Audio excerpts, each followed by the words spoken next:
Last but not least, அதிகமா ஆசைப்படுற ஆம்பளையும் அதிகமா கோபப்படுற பொம்பளையும் நல்லா வாழ்ந்ததா சரித்திரமே கிடையாது.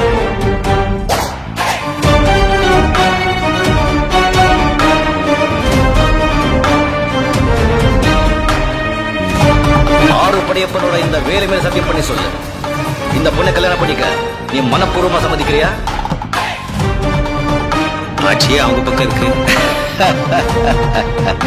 போடா, ஆண்டவனே நம்ம பக்கம் இருக்கான். என் வழி தனி வழி. Better don't come in my way.